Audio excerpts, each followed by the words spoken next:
할렐루야.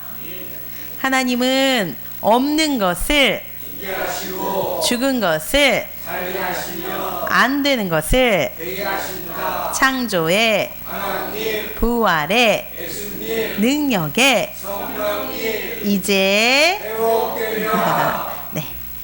오늘 말씀의 제목을 같이 읽어보겠습니다. 시작. 마른 뼈도 다시 살아날 수 있다. 뭐가 살아날 수 있다고요? 마른 뼈. 이 마른 뼈는요, 뼈다귀탕의 그 뼈를 얘기하는 거고, 개뼈다귀 그 뼈를 얘기하는 거. 뼈가 어떻게 다시 살아나냐? 죽은 시체를 얘기하는 거예요, 그렇죠? 오늘 말씀을 통해서 하나님이 어떻게 역사하시는지를 기대하시길 바랍니다. 네, 저를 보세요. 사랑하는 성도 여러분, 우리가 인생을 살아갈 때 이 오늘 본문에서처럼 골짜기를 지날 때가 있어요. 골짜기라는 건 뭐죠? 여러분 골짜기 한번 가보셨나요? 여름이 되면 산골짜기, 그죠? 시내를 타고 계곡을 타고 가는 그 골짜기. 이 골짜기는 아주 시원하다, 멋지다 이런 뜻이 아니라 인생의 골짜기라는 것은 굉장히 험난하다.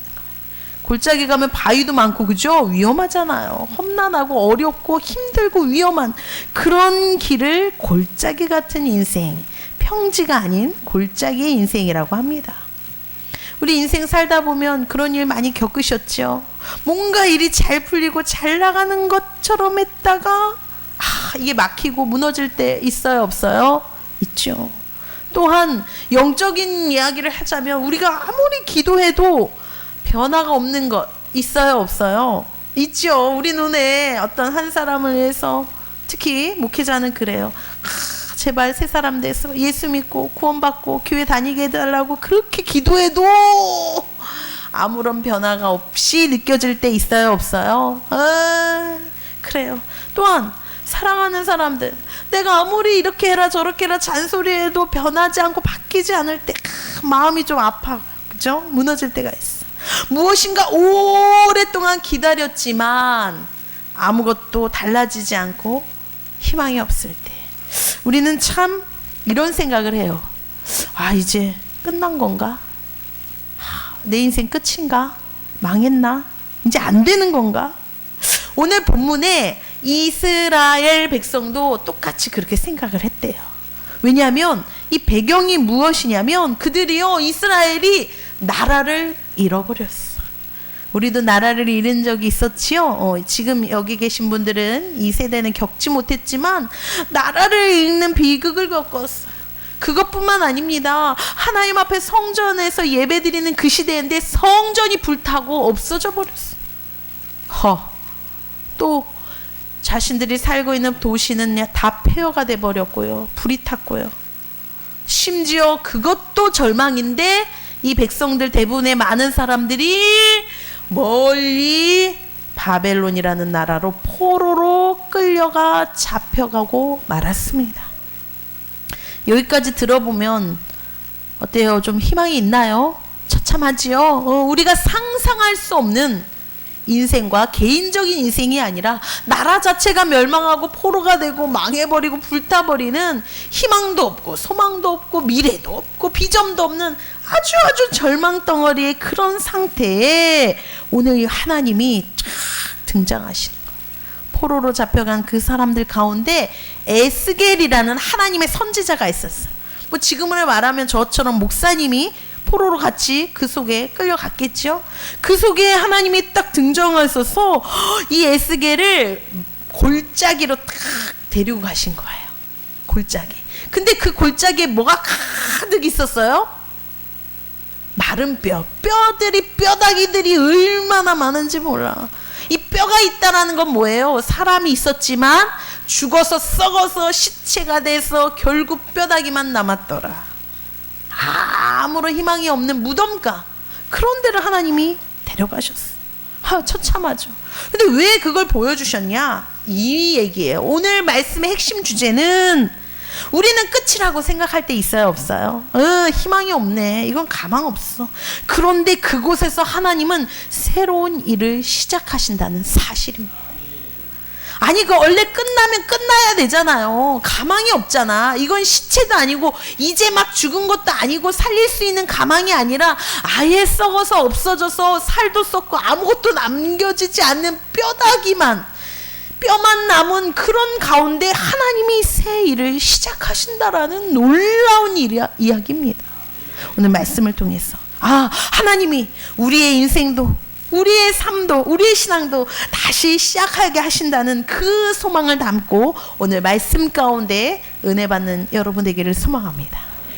그럼 1절부터 우리가 이게요 1절 2절부터요 하나하나 점진적으로 굉장한 큰 의미를 두고 있습니다. 한 절 한 절 우리 말씀에 새겨보기를 하겠습니다. 1절 시작. 여호와께서 권능으로 내게 임재하시고 그의 영으로 나를 데리고 가서 골짜기 가운데 두셨는데 거기 뼈가 가득하더라. 하나님이 어느 날 나타나셔서 에스겔을요 어디로 데리고 가셨다고요? 골짜기를 데려가셨어요. 아니 보통 하나님은 주의 종에게 성전을 데려가시거나 뭔가 좋은 곳, 아름다운 곳을 데려가신 게 아니라 그 골짜기는 아름다운 것이 아니라 뭐가 가득했다고요? 뼈가 가득. 즉 생명이 없는 곳, 희망이 없고 절망만 있는 곳에 에스겔을 데려가셨어요. 그런데 여러분 데려갔다는 이 말에요 중요한 의미가 있습니다. 누군가를 데려갔다는 것은 에스겔만 골짜기에 있었다는 얘기예요. 그곳에 누가 있었다는 얘기예요. 누가 계셨다고요? 하나님이 계셨다. 에스겔만 놔두고 가신 것이 아니라 데려가셨다는 의미는 그곳에 하나님이 계셨다는 의미입니다. 여러분 우리의 인생의 골짜기 다 마르고 다 희망 없고 가망 없고 죽은 것 같은 그곳에 하나님은 떠나신 것이 아니라는 사실입니다. 우리가 가장 눈물을 흘릴 때 실패 속에 괴로워할 때 외로울 때 그곳에 누가 계신다고요? 하나님이 그곳에 계신다라는 거예요. 그런데 때로는 우리는 이렇게 생각해. 하나님이 나를 잊으신 것 같아. 내 삶 속에 역사를 안 하는 것 같아. 이렇게 생각하지 마십시오. 하나님은 여러분의 그 눈물의 골짜기, 절망의 골짜기, 아픔의 그 골짜기를 알고 그곳에 계시는 분이라는 것, 그것을 찾아오신 분이라는 것을 기억하기를 소망합니다. 그래서 오늘 1절 말씀 뭐죠? 정리해보면 다 같이 시작. 뭐라고요? 시작. 하나님은 우리의 인생의 눈물과 아픔과 고통과 절망의 그곳에 계셨다라는 것을 기억하길 원합니다. 자, 그러면 2절 말씀. 자, 그렇게 계셨는데 2절 시작. 오늘 본문 2절입니다. 시작. 다시 시작. 나를 그 뼈 사망으로 지나가게 하시기로 본즉 그 골짜기 지면에 뼈가 심이 많고 아주 말랐더라. 하나님이 에스겔을 거기에서 딱 데려가시고요.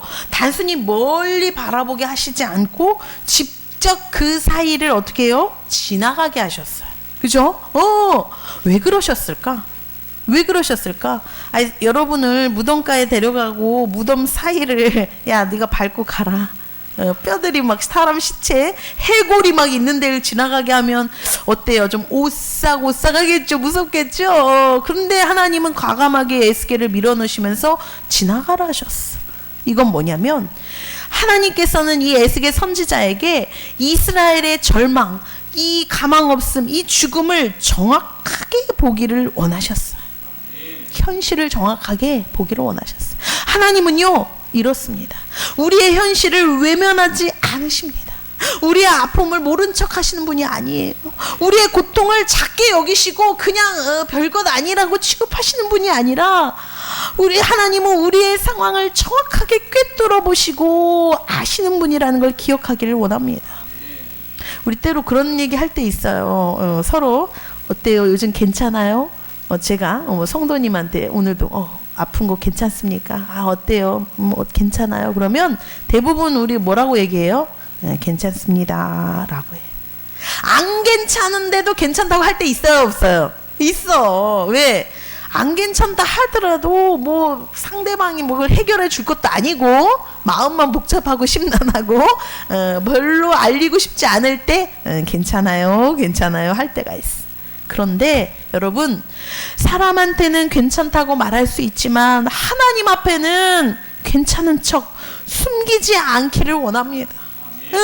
우리 있는 그대로 우리의 아픔과 절망, 고통을 그대로 솔직하게 얘기하기를 소망합니다. 하나님, 저 요즘 너무 힘들어요. 요즘 너무 지쳤어요. 아니면 하나님, 요즘 제가 어디가 너무 아파요. 아니면 내 마음의 소망이 꺼졌어요. 아니, 누구 때문에 너무 마음이 아파요. 그렇게 하나님께 나아갈 수 있는, 우리의 현실을 정확하게 보시고 정확히 기억하시고 해결할 수 있는 그 하나님 앞에 솔직히 나아가시는 저와 여러분 되기를 소망합니다. 그래서 2절은 어떤 말이죠? 같이 볼까요? 2절 시작. 정리한 거 시작. 하나님은 마른 뼈를 보게 하셨습니다. 마른 뼈, 그 상황을 정확하게 보게 하신 거죠. 자, 그렇다면 3절로 가서 하나님은 그냥 보고 알고만 있을까? 아무것도 안 하실까? 오늘 본문의 3절을 같이 읽어보도록 하겠습니다. 시작. 그가 내게 이르시되 인자야 이 뼈들이 능히 살 수 있겠느냐 하시기로 내가 대답하되 주 여호와여 주께서 아시나이다. 하나님이 물어보시네요. 뭐라고 물어보시냐면 이 에스겔이라는 선지자에게, 야, 이 뼈가 지금 다 살도 다 뭉개지고 썩었고 끝났는데 이 뼈가 능히 살겠니? 그러니까 이런 거야. 여러분이 저기 뼈다귀탕을 먹으러 갔어요. 우리끼리 맛있게 뼈다귀탕을 먹으러 갔는데 막 먹다가 목사님이, 성도님, 이 뼈가 무슨 뼈예요? 돼지 뼈인데 우리가 지금 맛있게 먹고 있는 이 뼈가 살수 다시 돼지가 될 수 있을까요? 라고 말하면 여러분 뭐라고 대답할래요? 주 여호와, 목사님이 아십니다. 그럼 말도 안 되는 얘기죠. 이게 지금 뭔 얘기하는 거예요? 이렇게 얘기해야지, 그죠? 아니, 무슨 뼈가 왜 어떻게 살아요? 뼈만 있는데, 뼈다귀만 있는데, 시체만 있는데, 말도 안 되는데. 근데 하나님은 이걸 왜 물으시냐고. 이거 말도 안 되는 거를 물어보셔. 굳이 물어보셔. 여러분에게도요, 이렇게 말도 안 되는 절망의 상황에 하나님이 굳이 물어보실 때가 있을까 없을까? 있어요. 저한테요, 무지 물어보세요. 뭔지 아세요? 특히 이렇게 주일날 사람들이 많이, 성도들이 다 와야 할 때 이제 자리가 비거나 누가 꼭 온다고 했는데 안 오거나 뭐 이런 상황이 있을 때 꼭 그럴 때마다 하나님이 저에게 물어보셔요. 허목사야, 이 교회가 부흥할 수 있을 것 같으냐? 아니면 저 성도들이 믿음으로 변화된 삶을 살 수 있을 것 같으냐라고 물어봐. 꼭 그럴 때 물어봐. 아니, 뭐 성도들이 많이 오고 막 성령 충만하고 뭐 이런 가운데 물어봐야 되는데 꼭 이럴 때 물어봐. 꼬집어서 물어봐. 그럴 때 뭐라고 얘기해야 되나? 고민돼요, 그죠? 근데 하나님은 왜 물어봤을까? 이유가 있어요. 그거는 바로 이 사람의 믿음을 드러내시길 원했기 때문에. 우리의 믿음은요, 속 안에 간직하는 게 믿음이 아니라 겉으로 밖으로 말씀으로 믿음으로 고백할 때 드러나는 것을 믿으시길 원합니다. 근데 뭐라고 대답했죠, 에스겔이 오늘? 아이고, 그 말도 안 되는 소리 하지 마세요. 이렇게 얘기했나요? 뼈가 어떻게 살아요? 이렇게 얘기는 뭐라고 했다고요? 주 여호와여 주께서 아시나이다. 이게 참 의미심장한, 이게 무슨 말이에요? 주님, 제 눈에는 불가능하고요, 이거는 안 되는 일 같은데 하나님께서 하실 일을 제가 어떻게 알겠습니까? 그러나 하나님은 하실 줄 믿습니다. 아멘. 이게 바로 믿음의 사람의 고백이에요. 우리가 이렇게 얘기할 때가 있어. 목사님이 기도하면 이제 치료 받을 겁니다. 회복될 줄 믿습니다. 이렇게 얘기를 할 때 여러분이 뭐라고 대답해야 돼? 목사님 무슨 말도 안 되는 소리 하는 거예요 지금. 이렇게 하면 될까요? 안 될까요? 그런 일이 어떻게 돼요? 기도한다고 되겠어요? 이렇게 하면 안 되겠지요? 오늘 에스겔처럼 주님, 저는 잘 모르겠지만 주님은 아십니다. 아멘. 우리가 이렇게 고백하기를 소망합니다. 예를 들면, 주님, 내 자녀의 미래는 앞길은 나는 모르지만 주님은 아십니다. 우리 가정의 형편과 앞날은 나는 지금 암담하고 잘 모르겠지만 하나님은 다 아십니다. 내 인생의 길은 주님은 다 아십니다. 이렇게 주께서 아신다고 고백할 수 있는 저와 여러분이 되기를 소망합니다. 아멘. 그래서 3절은요 어떤 질문이었죠? 볼까요? 시작. 하나님은 불가능한 상황 앞에서 질문하셨습니다. 이 질문은 나의 믿음을 드러내기 위한 질문. 대답을 잘하시고 믿음의 고백으로 선포하시는 여러분 되기를 소망합니다. 그랬어요. 이렇게 대답을 하고 났더니 하나님이 이제 뭐라고 하느냐. 4절을 보겠습니다. 재밌어요. 시작. 또 내게 이르시되 너는 이 모든 뼈에게 대언하여 이르기를 너희 마른 뼈들아 여호와의 말씀을 들을지어다. 지금 에스겔에게 또 뭘 시키냐면 이 마른 뼈에게 시체에게 해골에게 뭐라고 말하라고 시키는 거예요 지금? 여호와의 말씀을 들으라. 아니 지금 무덤가에 가서 다 죽었는데 하나님이 직접 하면 될 거 아니에요. 근데 에스겔에게 시키는 거예요. 야 네가 가서 말을 해. 저는 이 부분이 참 놀라웠어요. 여러분 뼈가 말을 듣겠어요 안 듣겠어요?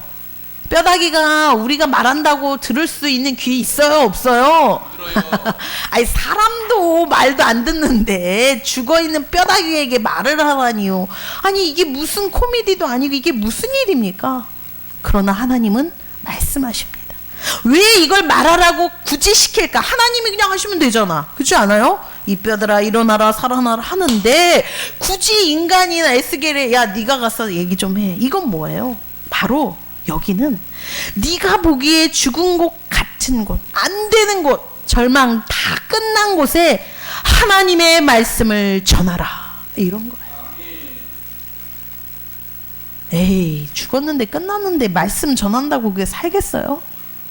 우리에게도 마찬가지예요 여러분. 가정이 무너져 보여도 그 속에 말씀을 전하고 붙드는 여러분 되기를 소망합니다.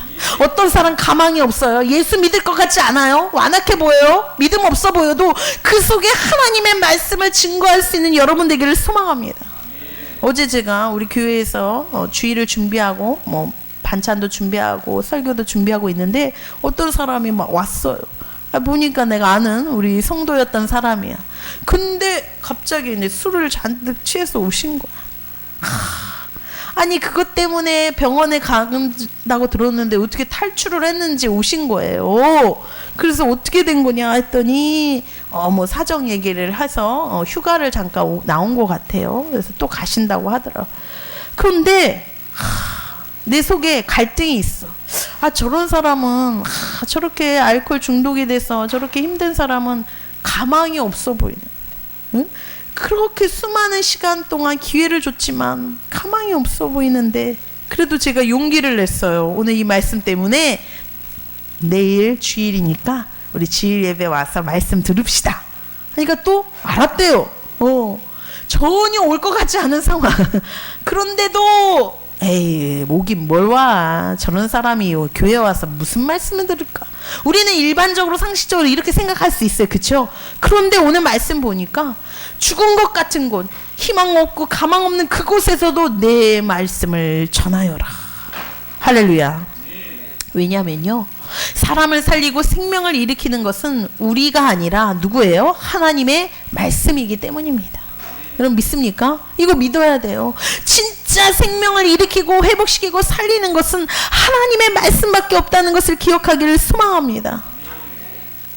그래서 4절은 어떤 말씀이죠?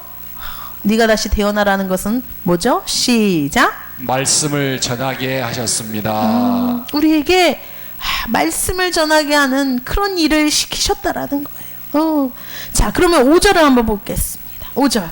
자 전했어요. 그럼 어떻게 되는 거예요? 이제 전하면 끝나는가요? 별로 가망이 없을 것 같아. 이거는 별로가 아니라 아예 불가능한 일이잖아. 뼈다귀에 대해 말을 전하라는 거는 어떻게 하셨을까? 5절 시작. 주 여호와께서 이 뼈들에게 이같이 말씀하시기를 내가 생기를 너희에게 들어가게 하리니 너희가 살아나리라. 이야 놀라운 말씀이 있어요. 하나님께서 분명히 말씀하셨어. 너희가 뭐라고요? 살아나리라. 이 말씀은요, 하나님께서 하시는 뭐예요? 약속입니다. 아멘. 야, 너희가 살아날 수 있어. 이게 아니라 너희가 뭐라고요? 살아나리라. 뭐 잘하면 살아날 수도 있고 아니면 할 수 없고, 이게 아니라 반드시 뭐예요? 살아나리라는 약속의 말씀입니다. 여러분, 우리의 인생, 우리의 삶, 우리의 신앙은요, 우리의 그 회복은 우리의 능력에서 시작되는 것이 아닙니다. 어디에서 시작되는 거예요? 하나님의 약속에서 시작됩니다. 믿습니까? 그런데 우리는 하나님을 바라보지 않고 우리는 뭐예요? 나를 봐. 나는 왜 이렇게 약할까? 나는 왜 이렇게 넘어질까? 왜 나는 이렇게 믿음이 없을까? 여러분, 그런 생각할 때 있죠. 나는 왜 이렇게 게으르지? 아유, 나는 왜 이렇게 못났을까? 왜 이렇게 나는 게으를까? 요즘 제가 이 고관절들 다치고 뼈가 좀 아파서 쉽게 낫지가 않았어. 기도하는데도 차도가 없어서 참 마음이 아팠어요. 그러면 자꾸 그것에 집중되게 되는 거예요. 나는 왜 이렇게 아프지? 왜 이렇게 연약하지? 이 다리로 목회할 수 있을까? 설교할 수 있을까? 아니, 앞으로 이제 목회가 짱짱하게 많이 남았잖아요. 어떡하지? 나를 보면 그런 마음이, 무너지고 절망적인 마음이 나도 모르게 들어오더라고요. 그런데 하나님은 오늘 말씀 통해서 너 자신을 보지 말고 누구를 보라고요? 하나님을 보라고. 이것이 곧 믿음입니다. 아멘. 믿음이라는 것은요, 특별한 게 아니에요. 주변의 상황과 나 자신과 환경을 보는 것이 아니라 그 속에서 절망 가운데, 아무것도 없는 가운데 하나님을 뚜렷하게 바라보는 것이 신앙이라고 하는 거예요. 오늘 그래서 하나님이 그걸 얘기하시는 거예요. 내 능력이 아니라 하나님의 능력을 봐. 내 가능성이 아니라 하나님의 약속을 바라보라는 거예요. 왜요? 하나님의 말씀에는 생명을 살리는 능력이 있기 때문입니다. 믿습니까? 이 마른 뼈가 진짜 살 수 있을까요? 그래서 5절 말씀은요, 어떤 말씀입니까? 5절 한번 볼까요? 시작. 생명을 약속하셨습니다. 네. 이제는 한꺼번에 보도록 하겠습니다. 왔다 갔다 하니까 좀 힘든 것 같아요. 6절 말씀을 봐서 하나님이 어떻게 살리시는지 구체적으로 한번 과정을 보도록 하겠습니다. 6절 시작. 너희 위에 힘줄을 두고 살을 입히고 가죽으로 덮고 너희 속에 생기를 넣으리니 너희가 살아나리라. 또 내가 여호와인 줄 너희가 알리라 하셨다라. 하나님이 어떻게 하시는가 봤더니 갑자기 뼈들을 확 사람으로 완성시키는 것이 아니고 변화시키는 게 아니라 먼저 뭐를 했어요? 뼈를 연결합니다. 그 다음에 뭐를 줘요? 심줄이 생겼어. 그 다음에 뭐가 생겼다고요? 그 심줄 위에 살이 붙었어요. 또 가죽이 덮였어요. 그리고 그 속에 뭐가 들어갔다고요?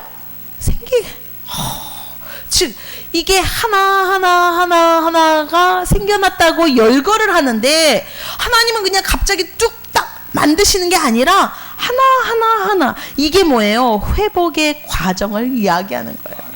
회복의 과정. 하나님, 우리가 때로는 이걸 기대할 때가 있어. 하나님, 오늘 당장 이 모든 문제, 내 인생 문제 해결해 주세요.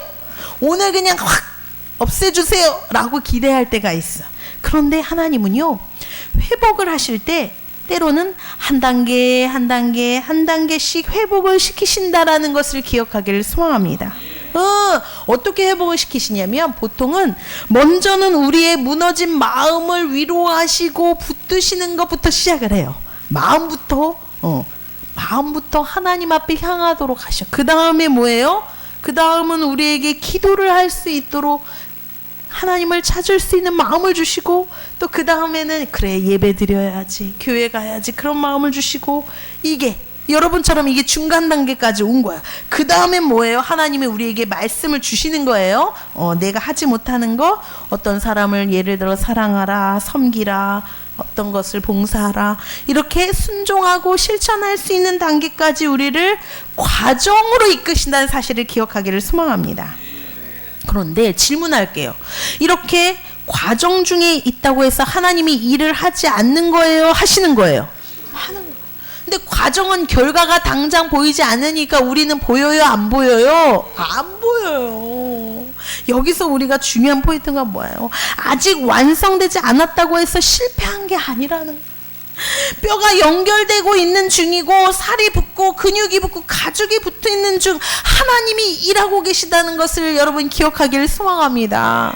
그래서 저는요, 여러분을 볼 때, 또 성도들이나 주변의 사람들을 볼 때 아직 완성된 사람이 아니면 어떻게 보는 거예요? 완성된 믿음이 아닌 사람들이 많잖아요. 그럴 때 아, 이제야 심줄이 생겼구나, 이제야 살이 붙기 시작하는 단계구나, 이제야 가죽이 조금 생겼구나, 그 과정으로 보실 수 있는 여러분 되기를 소망합니다.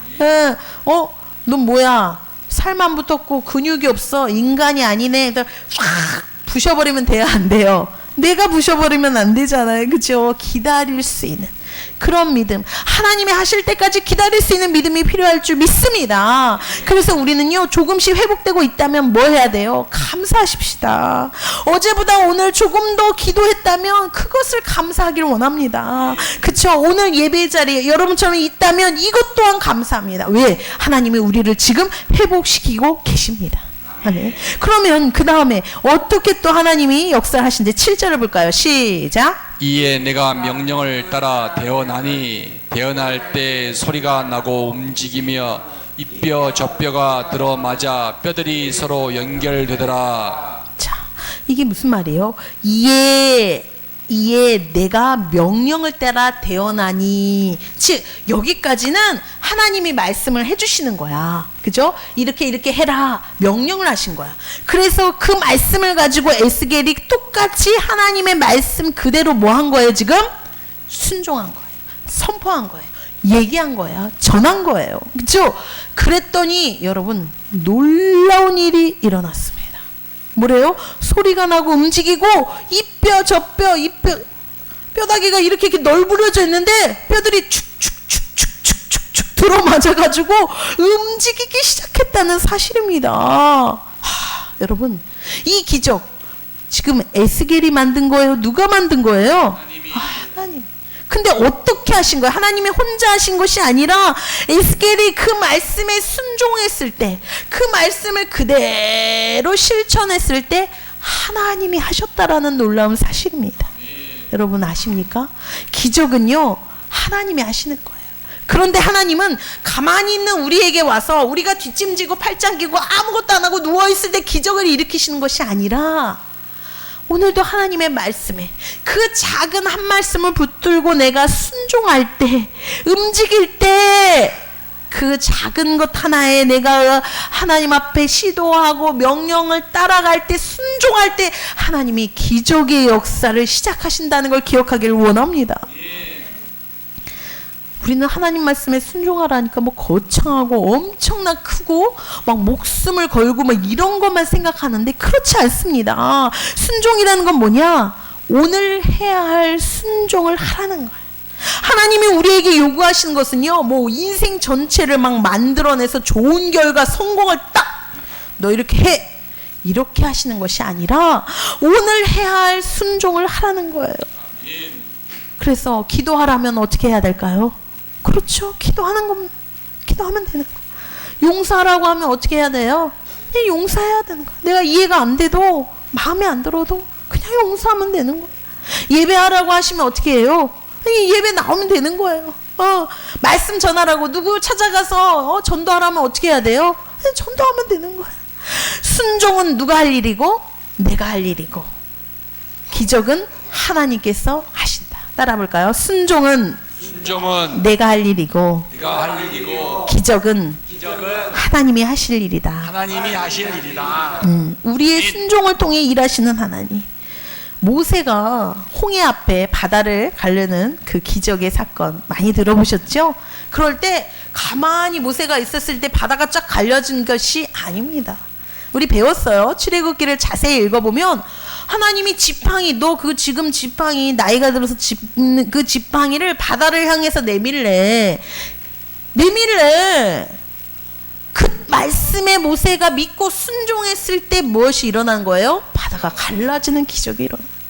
하나님은 이렇게요, 혼자 단독적으로 뭔가 일을 행하시는 것이 아니라, 물론 창조의 역사는 그렇게 하시지만 우리의 인생의 회복의 역사, 구원의 역사는요, 우리의 믿음의 순종을 통해서, 작은 헌신을 통해서 기적을 일으키시는 걸 좋아하신다는 걸 기억하기를 원합니다. 그래서 자꾸 찾아야 돼. 아, 내가 뭘 순종해야지? 뭘 찾아야 되지? 뭘 일해야 되지? 하나님 말씀에 뭘 따라야지? 하나님이 이걸 통해 역사를 만드시고 기적을 만드시는 그 하나님을 기대하는 저와 여러분 되기를 소망합니다. 아멘. 8절 보겠습니다. 아, 그렇더니 어떤 일이 일어났죠? 시작. 내가 또 보니 그 뼈에 힘줄이 생기고 살이 오르며 그 위에 가죽이 덮이나 그 속에 생기는 없더라. 그렇게 해서 말씀 그대로 대어냈고 다 이제 생겼어요. 뼈에 심줄이 붙고 살도 붙고 가죽 붙고 다 해가지고 딱 사람이 됐어. 그랬는데 뭐가 없다고요? 생기가 없다. 이제는 사람의 모습이 어느 정도 그럴듯하게 완성이 되었어요. 그렇지 않습니까? 그랬는데 뭐가 없다고요? 생기가 없대. 아, 이럴 때 있어요, 없어요? 겉으로는 다 된 것 같지만 그 속에는 아직 안 된 생명이 없을 때가 있다라는 거예요. 이거 우리에게 중요한 교훈을 줍니다. 이게 뭐냐? 신앙생활 할 때 겉으로 보기에는 믿음 있어 보여. 회복된 것 같아. 그러나 그것이 진짜 회복된 것이 아니라는 거예요. 겉으로 보여지는 게 다가 아니라는 거죠. 교회에 다 온다고 해서 그 사람의 마음이, 믿음이 살아난 것입니까? 아닐 수 있다라는 거예요. 기도를 한다고 해서 말을 유창하게 하나님을 얘기한다고 해서 그 속에 영혼이 살아있고 생명력이 있는 것은 아닐 수가 있어요. 우리가 그러잖아. 겉으로 웃는다 해서 웃는 게 아니다, 이런 얘기 있죠. 내가 웃는 게 아니야. 왜? 웃고 있었어도 속으로는 울고 있는 사람 있어요, 없어요? 있죠. 그러므로 필요한 것은 겉으로 외형적인 회복이 아니라 뭐가 필요해요? 그치, 내 속에 성령의 역사, 생명이 필요해. 이 생기가 필요하다는 것을 기억하기를 원합니다. 그래서 예수를 믿는다는 것은 우리가 교회를 다니고 종교 생활을 하는 것이 아니에요. 예수님의 생명이 우리 안에 쑥 들어오는 것, 이것을 믿음이고 신앙이라고 하는 거예요. 여러분 안에, 내 속에 하나님의 생명이 들어 있습니까? 예수님의 부활 생명이 있습니까? 그렇죠. 성령께서는 우리의 죽은 영혼을 살리시고 소생시킨다는 것을 기억하기를 원합니다. 그래서 뭐가 필요한 거예요? 생기가 필요해요. 자, 이 생기 어디서 많이 좀 들어보지 않았어요? 처음 어디서 들어봤어요? 그렇지. 성경 좀 읽어보셨네. 창세기에 아담을 착착착 하나님이 흙으로 빚으시고 사람의 모습을 만드셨어. 근데 뭐가 없다고요? 그 속에? 생명이 없었대. 생기가 없었대. 그래서 그 안에 뭘 부어놓으셨대? 하나님이요? 그때 생기라는 표현이 나요. 이 생기가 히브리어로 루하흐. 근데 이게 뭐예요? 하나님의 영을 얘기하는 거예요. 우리가 겉모습은 다 살아서 돌아다니는 사람처럼 보여. 문제가 없는 사람처럼 보이지만 우리 안에 그 속에 뭐가 없는 거예요? 생기. 하나님의 영이 없어. 이게 문제라는 거예요. 그래서 9절에서 말씀하십니다. 9절 볼까요? 시작. 또 내게 이르시되 인자야 너는 생기를 향하여 대언하라. 생기에 대언하여 이르기를 주 여호와께서 이같이 말씀하시기를 생기야 사방에서부터 와서 이 죽음을 당한 자에게 불어서 살아나게 하라 하셨다 하라. 아멘. 생기. 생기는 생명을 얘기해요. 호흡을 얘기해요. 하나님께서 생기를 불어넣으시자 이제 죽어있는 사람, 완전 죽어서 끝난 사람도 어떻게 해요? 다시 살릴 수 있다라는 거예요. 이 성경에서는 생기를요, 지금으로는 뭐예요? 바로 성령을 얘기하는 거예요. 할렐루야. 하나님의 영이 성령이잖아요. 하나님이요 우리에게 오늘도 말씀하십니다. 그쵸? 우리에게 힘 주시는 분, 그게 누구예요? 우리에게 생명을 주신 분, 성령께서 오시는 거예요. 그래서 우리가 이제는 기도해야 돼요. 성령님, 제 마음에 생기를 불어넣어 주시옵소서. 이 생기가 있어야 기도할 힘이 나는 거예요. 생기가 있어야, 이 하나님의 성령의 생기가 있어야 교회에 올 수 있는 거예요. 오늘 교회 못 오신 분들, 하나님이 주시는 이 성령의 생기가 없어서 그래. 그게 부족해서 그래. 그래야 다시 일어설 힘도 주시고 다시 믿을 힘, 교회를 섬길 힘을 주신다는 것을 기억하길 원합니다. 그래서 성령님은요, 오늘도 죽은 것 같은 우리의 영혼을 살리시는 분이라는 것을 여러분이 믿기를 원합니다. 그래서 생기여 살아나라 라고 말씀하셨던 거예요. 그랬더니 어떻게 됐을까요? 결과가 궁금합니다. 이제 겉모습도 사람이 됐고 그 외형 그 안에 하나님의 영 생기를 부어넣었을 때 10절 어떻게 됐을까요? 시작. 이에 내가 그 명령대로 대언하였더니 생기가 그들에게 들어가매 그들이 곧 살아나서 일어나 서는데 극히 큰 군대더라. 자, 생기가 드러났습니다. 하나님의 명령과 말씀대로 순종하고 말씀을 전했더니 처음에는 마른 뼈다귀였어요. 그죠? 그런데 마지막에는 뭐가 됐다고요? 큰 군대가 됐대. 그냥 사람도 아니고요. 군대가 돼버렸대. 군대. 엄청난 무리가 되었다라는 거예요. 얼마나 놀라운 변화입니까? 여러분, 마른 뼈다귀가 살아난 것도 신기한데 인간이 된 것도 신기한데 군대로 변했습니다. 이것이 하나님의 놀라운 역사와 기적과 은혜라는 것을 기억하기를 소망합니다. 그래서 하나님은 우리를 단지 숨만 쉬고 살아있게 하시는 분이 아니에요. 우리를 다시 일으켜 세우시는 군대로 부르시는 하나님이라는 것을 기억하기를 원합니다. 군대라는 것은 그 사람이 뭐라는 거예요? 군인이라는 거죠. 이 중에 군인을 꿈꾸는 친구가 있어요. 군인은 군대에 소속이 되어 있는 거죠. 마찬가지. 그래서 하나님 잘 생각해 보세요. 여러분을 하나님이 이렇게 교회에 불러주시고 말씀을 듣게 하시고 예배 가운데 세워주시고 지금 하나하나 회복하고 있지요. 회복시키는 게 그냥 나 하나 몸 건강하고 믿음 세우는 걸로 끝나는 것이 아니야. 상처받은 사람이요, 이제는 세워져서 그냥 상처 없는 사람이 되는 게 아니라 다른 사람을 위로하고 세우는 자까지 갈 줄 믿습니다. 그게 하나님의 계획이고 하나님의 섭리예요. 실패한 사람이 그냥 교회 와서 위로만 받고 그냥 마음을 다 잡고 끝나는 것이 아니라 다른 사람에게 이제 소망을 전하는 그런 자로 군대로 하나님이 일으켜 주실 줄 믿습니다. 눈물 나는 인생, 서러운 인생을 살았던 사람이요, 교회 와서 말씀 듣고 하나님 만나서 그냥 눈물만 닦고 그렇게 가는 인생이 아니라 다른 영혼의 눈물도 씻어주는 그런 자로, 그런 군대로 하나님이 우리를 세우실 수 있다라는 거예요. 하나님이 우리를 회복시키는 거예요. 단지 우리가 편안하게 잘 먹고 잘 살고 그것을 위해서 그렇게 하시는 게 아니에요. 다시 하나님의 사람으로 회복된 영혼으로 다시 주님의 부르심과 소명을 감당하는 자로 우리를 멋지게 세우실 것을 기대하는 저와 여러분 되기를 소망합니다. 이렇게 하나님이 하셨지만, 여기까지 들었지만 우리의 현실은 이게 믿어지지 않을 때가 있어요, 없어요? 그건 말씀은 그런데요. 내 인생은, 저 사람은, 이거는 하나님 안 되잖아요. 라고 아직까지 우리의 솔직히 낙심하는 부분이 있을 수 있어요. 이스라엘 사람들도 그랬어요, 당시에. 그죠? 하나님이 아무리 이렇게 선지자를 통해서 얘기해도 들리지가 않아. 믿기지가 않아. 그러면서 뭐라고 얘기해요? 11절 그 말이에요. 시작. 또 내게 이르시되 인자야, 이 뼈들은 이스라엘 온 족속이라. 그들이 이르기를 우리의 뼈들이 말랐고 우리의 소망이 없어졌으니 우리는 다 멸절되었다 하느니라. 당시의 현실을 보여주는 거예요. 하나님은 이런 계획을 가지고, 말씀을 가지고, 하나님의 생기를 가지고, 성령을 가지고 다시 회복하고 일으키실 수 있는 분이지만 사람들은 그걸 전혀 상상하지 않고 기대하지 않아요.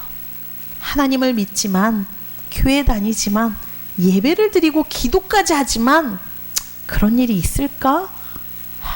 믿지 않아요. 이것이 우리의 모습이에요. 당시 이스라엘 모습도 그랬어요.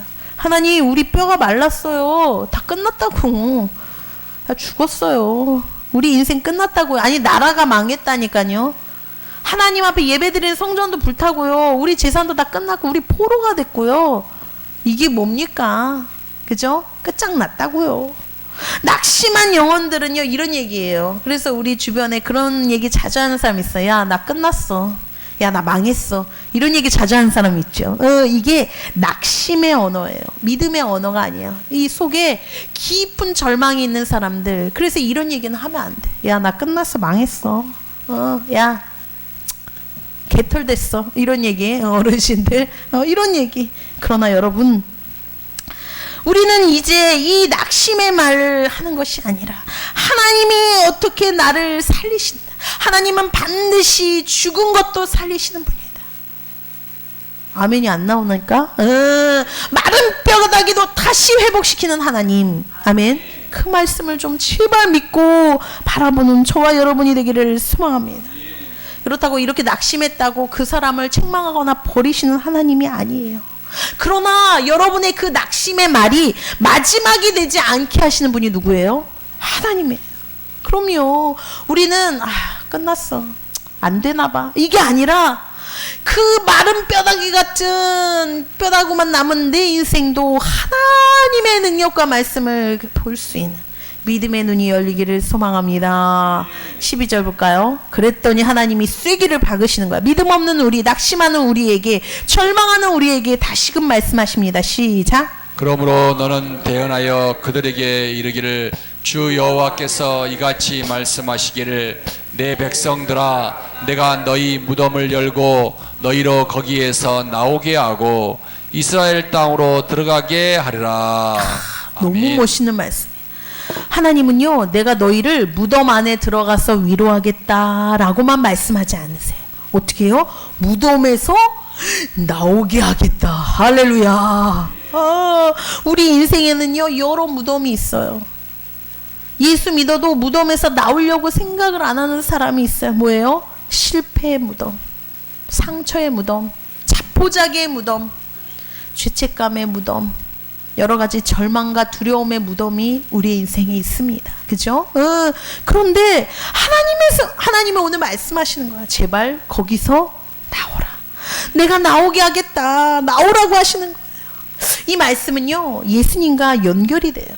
예수님께서는 우리를 위해서 십자가에 죽으셨어요. 무덤에 들어가셨지만 영원히 무덤 가운데 계시는 분이 아니라 그곳에서 어떻게 했어요? 나오셨어요. 사흘 만에 무덤을 뚫고 일어나셨어요. 부활하셨습니다. 그렇죠. 그래서 우리는 예수님의 부활을 보면서 우리는 소망을 갖고 살아야 될 줄 믿습니다. 예수님이 무덤에서 나오셨다면 이제는 예수님 안에 있는 우리 모두는요, 이 여러분이 갖고 있는 이 절망의 무덤에서, 실패의 무덤에서 영원히 갇혀 있을 필요가 있어요, 없어요? 없어요. 그런데 왜 아직도 갇혀 있습니까? 나는 안 돼, 망했어. 우리 집안은 안 되나 봐. 그런 좌절과 절망과 상처와 실패의 무덤에서 이제는 주님의 명령과 오늘 말씀을 듣고 눈을 뜨고 일어나 걸어 나오는 여러분 되기를 소망합니다. 그래서 나와서 뭐 어떻게 해야 되나요? 뭐부터 해야 되나요? 13절 말씀입니다. 시작. 내 백성들아 내가 너희 무덤을 열고 너희로 거기에서 나오게 한즉 너희는 내가 여호와인 줄을 알리라. 그렇죠. 하나님께서는 우리를 회복시키고 우리를 살리시는 목적이 단순히 우리가 조금 나아지고 좋아지고 형편이 괜찮아지고 그것만이 아닙니다. 그걸 통해서 하나님이 되심을 선포하고 알고 깨닫고 믿게 하려는 것입니다.